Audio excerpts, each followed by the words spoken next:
Bonjour tout le monde et bienvenue dans le dernier chapitre de cette formation. C'était une longue formation, je sais, mais il y a beaucoup de choses à voir, il y a il y a beaucoup de fonctionnalités à configurer, à voir et à découvrir avec ces magnifiques ou ces moi, j'aime bien le Firewall FortiGate parce qu'il est riche, très riche des fonctionnalités, des trucs à configurer, des trucs à découvrir. Aussi avec la nouvelle version, la 6.2, pas mal de choses ils ont été refaits, redirigés vers d'autres configurations. Bon, on a tout vu par rapport à ça. Alors du coup, on va partir sur le chapitre de diagnostic et du troubleshooting. Ça sera notre première vidéo sur ce chapitre-là et ça sera réaliser un diagnostic général. Alors, dans ce réaliser un diagnostic général du FortiGate, on va voir le plan. Alors, ça sera information système. Bon, les commandes, bon, ça sera plus ou moins des commandes, des CLI sur ce chapitre-là, comment diagnostiquer et tout ça. Bon, on va voir ça petit à petit sur ces trois vidéos qui vont venir sur le diagnostic. Alors, pour le plan, ça sera d'information système, information sur la couche physique, la table ARP et dépannage de la couche réseau ainsi bien sûr que notre premier lab sur ce chapitre-là. Alors, pour l'information système, alors Git System Status, il y a beaucoup de choses à voir sur cette information. Alors, il y a le FortiOS, aussi le Virtual Domain Status, est-ce qu'il est activé ou pas, le domaine qui a utilisé, le NAT, le mode là, le numéro de série, chose qui est très importante. Alors aussi les ressources qui sont utilisées pour les VM, ça euh, c'est c'est important. Bien sûr la date et autres. Sur cette get system statut, on peut avoir beaucoup de choses sur ce get system information, system statut pardon. Pour la couche physique, alors ça c'est tout ce qui est port, l'interface réseau. Alors ici il y a l'adresse MAC et l'adresse Hardware Permanence MAC. Alors le statut, le link comment il est, le MTU, toutes les informations sur la carte réseau, ça se trouve là. Alors get hardware NIC port 1, port 2, port 3 et ça vous affiche toutes les informations sur la carte réseau, mais ces informations, c'est des informations qui sont des informations par rapport à la couche physique. Voilà, parce que TX, packet, bon, pas mal de choses sur la carte réseau. Autre chose, c'est la table ARP. Alors ici, pour lister la table ARP, c'est diagnose IP, espace bien sûr ARP list. Il nous affiche toute la table ARP là-dessus. Alors, toutes les informations par rapport à ça. Euh, Ici, execute ping option. Alors, ça, c'est pour le dépannage réseau. Alors, ça, c'est le ping. Oups. Alors, ça, c'est le ping. Mais on peut voir beaucoup d'options sur le ping. Parce que si on veut faire d'un ping qui est large ou sa trame elle est longue, on peut utiliser partir sur la data size. Combien la répétition si on veut tester, laisser le ping étendu. La source, on peut pinguer à partir d'une source adresse, par exemple. Euh, Moi, je crains qu'une adresse IP soit bloquée ou sur le firewall et tout ça. Au lieu de partir vers la machine et faire la manipulation à partir de la machine, je peux faire à partir du FortiGate, pardon, en utilisant la source comme option et bien sûr en spécifiant l'interface source qui va être utilisée. Euh, bon, le TTL, bien sûr, le TOS, bon, pas mal de choses sur Le ping, alors, juste pour rappel, c'est execute ping et pas ping directement. La même chose pour traceroute, c'est execute traceroute.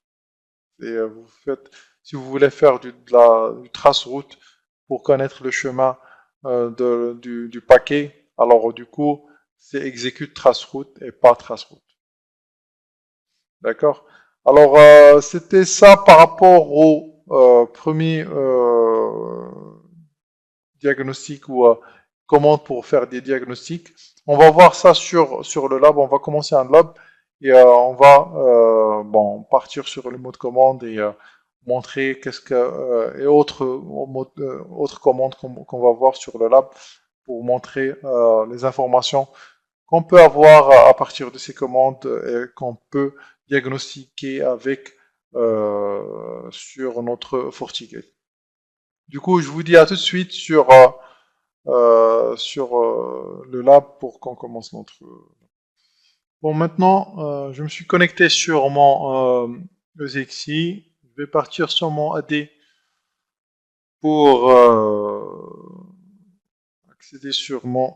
Bon, vous pouvez bien sûr vous connecter à partir d'un PuTTY. Je sais pas, est-ce que j'ai un PuTTY ici? Ouais. Alors, je vais essayer de connecter avec mon PuTTY. Alors, 1,99. Voilà, alors admin. Et je vais mettre, voilà, mettre ça en plein écran.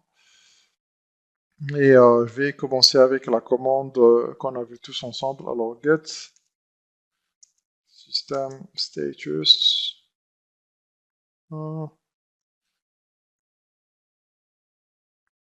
Get system status. Voilà.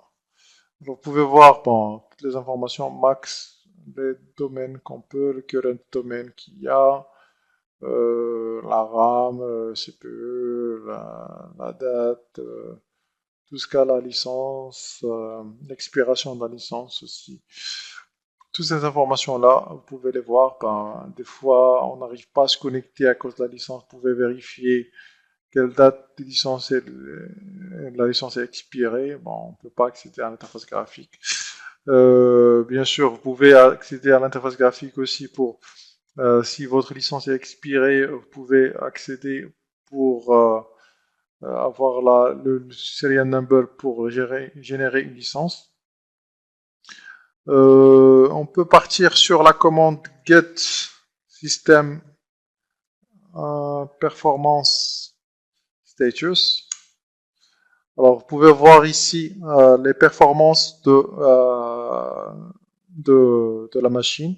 Alors, vous pouvez voir l'utilisation du CPU, l'utilisation, le disque, la mémoire, les sessions. Alors, c'est à chaque fois, ça génère une nouvelle trame. C'est pas, bien sûr, à chaque fois vous pouvez générer. Vous pouvez diagnostiquer aussi à partir de ça pour voir les sessions qui sont créées dans 1 minute, dans 7 minutes.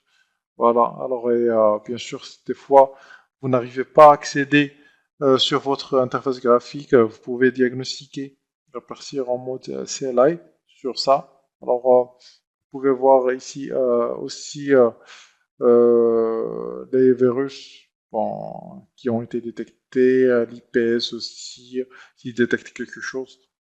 Pas mal d'informations sur et aussi bien sûr le CPU status, ça c'est très important.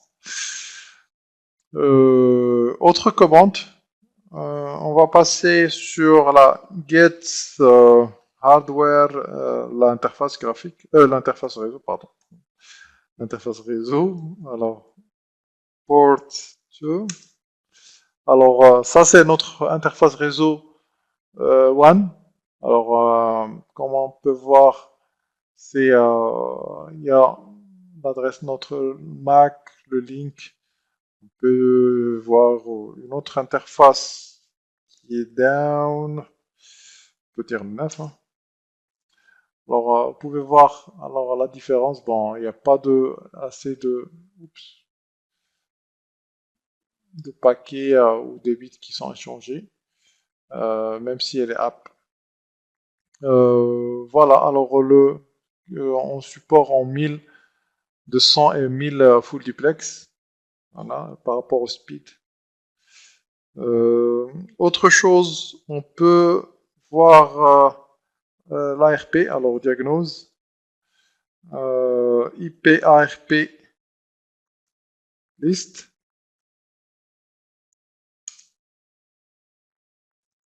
Vous pouvez voir ici la table d'ARP, pardon, par le MAC avec l'adresse IP qui correspond sur quel port. Voilà, alors ça c'est la table d'ARP. Est-ce qu'il génère autre chose? Non. Bon, c'est les ports les plus sollicités, ces quatre ports. Voilà. Pardon. Aussi, on a la commande diagnose 6 top summary. Alors ça, vous pouvez voir le CPU. Oups. Alors, il fait diagnostic du système, la mémoire et tout ça. Alors, vous pouvez voir l'utilisation de la mémoire et tout. Et si on fait 1, top 1, voilà. Ouais, je fais CTRL-SHIFT pour qu'il s'arrête. Du coup, on a les processus qui sont lancés. Alors, vous pouvez voir les processus qui sont lancés et leur utilisation. Euh, bon, bien sûr, ici, c'est pour plus diagnostiquer le processus qui est le plus utilisé. Et bien sûr, si vous avez un buffer flow ou une lenteur, vous pouvez bien sûr vous-même diagnostiquer. Bien sûr, vous pouvez utiliser le support si vous avez la licence qui est toujours valable. Mais vous pouvez faire votre premier check en utilisant ces commandes-là. Alors, l'utilisation même, soi-disant, vous n'arrivez pas à accéder à l'interface graphique, saturation de mémoire et tout ça. Vous branchez le clavier, l'écran et vous pouvez vous loguer avec votre authentification, votre compte admin. Vous pouvez lancer la commande Diagnose System Top Summary et vous allez voir la mémoire qui est utilisée le plus ou le CPU. Et bien sûr, vous pouvez voir, diagnostiquer quel processus qui utilise le plus la mémoire ou le CPU. Et ainsi, bien sûr, ici, vous pouvez voir les processus aussi avec la commande top 1 qui vous affiche pardon, les processus les plus utilisés sur votre FortiGate. Bien sûr, vous devez à chaque fois actualiser ça.